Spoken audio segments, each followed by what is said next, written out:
అందరికీ నమస్తే. My home my choice ఛానల్కి స్వాగతం. ముందుగా మీకు మీ కుటుంబ సభ్యులందరికీ తెలుగు నూతన సంవత్సర ఉగాది శుభాకాంక్షలు. ఈ పండుగ ప్రత్యేకత చెప్పాలంటే మన జీవన శైలిలో చెడుని వదిలి మంచి విధానాలను పాటించుకుంటూ జీవితంలో ఎదగడానికి ప్రతి సంవత్సరం ఒక అవకాశాన్ని మనకిచ్చే పండుగ ఉగాది. ఇంగ్లీష్ న్యూ ఇయర్ మనమందరం కలిసి ఎంత సెలబ్రేట్ చేసుకుంటామో అంతకంటే ప్రత్యేకమైన ఈ ఉగాది పండుగను సెలబ్రేట్ చేసుకోవడం మన బాధ్యత. దీని ప్రత్యేకత ఉదయాన్నే పూజలు మరియు వంటకాలతో మొదలవుతుంది. ఇవాళ మనం షడ్రుచులను కలిపి చేసుకునే ఉగాది పచ్చడి మరియు పులిహోర పప్పు పోలెలు ఎలా చేయాలో తెలుసుకుందాం. ముందుగా ఉగాది పచ్చడి చేద్దాం. దీనికి కావలసిన షడ్రుచులు: చింతపండు అంటే పులుపు, మామిడికాయ వగరు, ఉప్పు, లవణం, బెల్లం లేదా చక్కెర తీపి, వేప పువ్వు చేదు, మిరపకాయ కారం.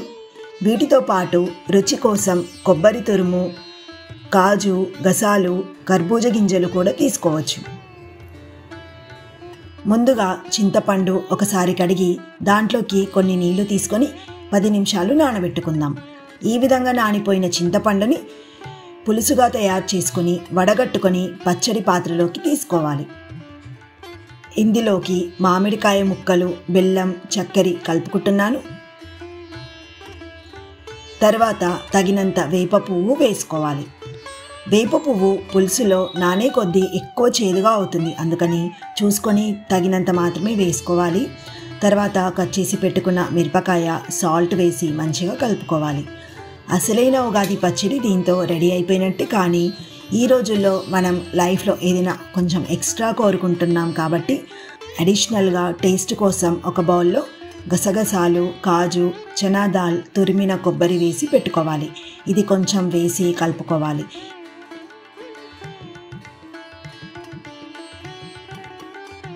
దీంట్లో మామిడికాయ ముక్కలతో పాటు ఇలా మామిడికాయ తురుమును కూడా వేసుకోవచ్చు. దీన్ని కొత్త పచ్చడి కుండలో పోసి చల్లగా అయ్యాక తాగడం ఆనవాయితీ. ప్రస్తుతానికి ఈ వీడియో కోసం పచ్చడి చేస్తున్నాను కాబట్టి నా దగ్గర కుండ అవైలబుల్లో లేదు, అందుకని స్టీల్ బౌల్లో చేస్తున్నాను. అంతేనండి, మన జీవన విధానాన్ని ఒక పానకంతో గుర్తు చేసే ఎంతో ప్రత్యేకమైన రుచి కలిగిన ఉగాది పచ్చడి రెడీ.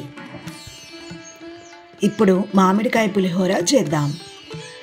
ముందుగా ఒక గ్లాస్ రైస్ని పులిహోరకి కలుపుకోవడానికి వచ్చే విధంగా రెడీ చేసి పెట్టుకోవాలి. ఇలా పుల్లటి ఒక మామిడికాయ తీసుకొని కడిగి పైన తొక్క మొత్తం తీసి సన్నగా తురుముకోవాలి. తర్వాత పులిహోర తాలింపు కోసం కడాయిలో 2 నుంచి 3 స్పూన్ల ఆయిల్ వేసుకొని దాంట్లోకి మొదటగా 1/2 కప్ పల్లీలు, 1 స్పూన్ మినపప్పు, 2 స్పూన్ శనగపప్పు, 5 నుంచి 6 ఎండుమిర్చి, 1 స్పూన్ ఆవాలు, 1 స్పూన్ జీలకర్ర, 4 నుంచి 5 పచ్చిమిరపకాయలు కట్ చేసి వేసుకోవాలి. అల్లం వెల్లుల్లి పేస్ట్, కరివేపాకు, పసుపు, చిటికెడు ఇంగువ, ఉప్పు అన్నీ వేసి కలుపుకొని ఫ్రై అయ్యాక స్టవ్ ఆఫ్ చేసి మామిడికాయ తురుమును వేసి అలాగే చిటికెడు చక్కెర వేసి ఒకసారి కలిపేసుకొని 10 నిమిషాలు పక్కన పెట్టేసుకోవాలి. ముందుగానే రెడీ చేసి పెట్టుకున్న రైస్ చల్లారాక ఈ తాలింపును అందులోకి వేసి కలుపుకోవాలి. లాస్ట్లో గార్నిష్కి సన్నగా కట్ చేసిన కొత్తిమీరను వేసుకుంటే ఉగాది స్పెషల్ మామిడికాయ పులిహోర రెడీ. ఇప్పుడు తెలంగాణ స్పెషల్ పప్పు పోలెలు చేద్దాం. ఇది చక్కెర లేదా బెల్లంతో చేసుకోవచ్చు. నేను మాత్రం చక్కెర వేసి చేసుకుంటున్నాను. వీటిని బొబ్బట్లు అని కూడా అంటారు. ఇంకా స్టార్ట్ చేద్దామా? పూర్ణం పోలేలు కోసం 1 కప్పు శనగపప్పు తీసుకుంటున్నాను. దీన్ని పప్పు కుక్కర్లో వేసి 1కి 2 సార్లు వాష్ చేసుకొని 1 కప్పు శనగపప్పుకి 2 కప్పుల వాటర్, 1/2 టీ స్పూన్ పసుపు, చిటికెడు సాల్ట్ వేసుకొని మూత పెట్టి స్టవ్ మీద ఉంచి 3 విజిల్స్ వచ్చే వరకు ఉంచాలి. లోపు పూర్ణం పోలేలకు కావలసిన పోలేపిండిని తడుపుకుందాం. దీనికోసం 2 కప్పుల పూరిపిండిని తీసుకుంటున్నాను. దీంట్లో చిటికెడు సాల్ట్, 2 స్పూన్స్ నెయ్యి, తగినంత వాటర్ వేసుకుని జారుగా అంటే పల్చగా కలుపుకోవాలి. మైదా పిండి కన్నా పూరీ పిండి లేదా గోధుమ పిండిని వాడుకుంటే మంచిది. ఇలా బాగా కలిసే విధంగా 2 నిమిషాలు కలుపుకొని పక్కన పెట్టేసుకోవాలి.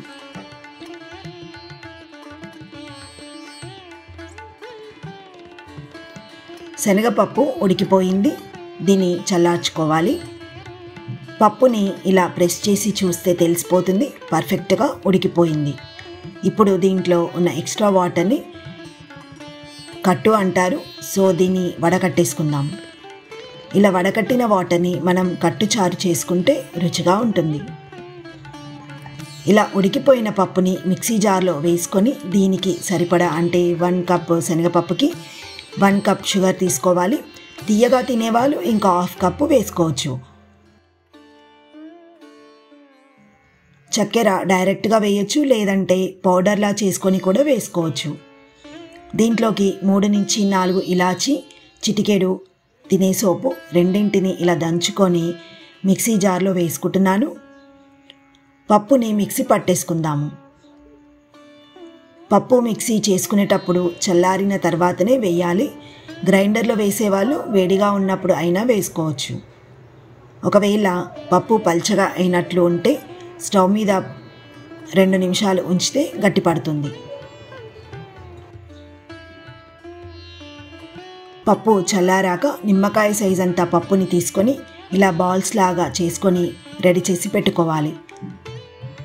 ఆల్రెడీ తడిపి పెట్టుకున్న పిండిని తీసుకొని ఇలా ప్రెస్ చేస్తూ మధ్యలో పూర్ణాన్ని పెట్టుకొని తయారు చేసుకున్న పిండి ముద్దను మందంగా ఉండే ప్లాస్టిక్ కవర్పై లేదా అల్యూమినియం రేకుపైన 1 స్పూన్ ఆయిల్ వేసి ప్రెస్ చేస్తూ పూర్ణం పప్పు బయటికి రాకుండా జాగ్రత్త పడుతూ రౌండ్గా ప్రెస్ చేసుకోవాలి. దీన్ని వేడిగా ఉన్న పెంక పైన ఆయిల్ వేసి జాగ్రత్తగా వేసుకోవాలి. దీన్ని ఒక ప్లేట్లోకి తీసుకుందాం. ఇలాంటి ట్రెడిషనల్ రెసిపీస్ని మనం నేర్చుకుంటేనే నెక్స్ట్ జనరేషన్ వాళ్ళకి చెప్పొచ్చు, లేదంటే ఇంట్లో కాకుండా అప్పుడప్పుడు ఏ ఫంక్షన్లోనో చూసి తెలుసుకోవాల్సి వస్తుంది, అంతే కదా. ఇలా పూర్ణం ఉండలను అన్నింటినీ తయారు చేసుకుంటే చక్కగా పొంగుతూ టేస్టీగా ఉండే పప్పు పోలేలు రెడీ. ఈ వేడి వేడి పోలేలపైన నెయ్యి వేసుకొని తింటే ఆహా. ఉగాది స్పెషల్ పచ్చడి, మామిడికాయ పులిహోర, పూర్ణం పోలేలు సర్వ్ చేసుకుందామా? మన తెలుగు వాళ్ళు అందరూ ఎంతో ఇష్టంగా జరుపుకునే ఈ ఉగాది పండుగతో అందరికీ మంచి జరగాలని, ఆరోగ్యంగా ఉండాలని కోరుకుంటూ నెక్స్ట్ టైం మరొక స్పెషల్ రెసిపీతో మళ్ళీ కలుద్దాము. Thank you. నమస్తే.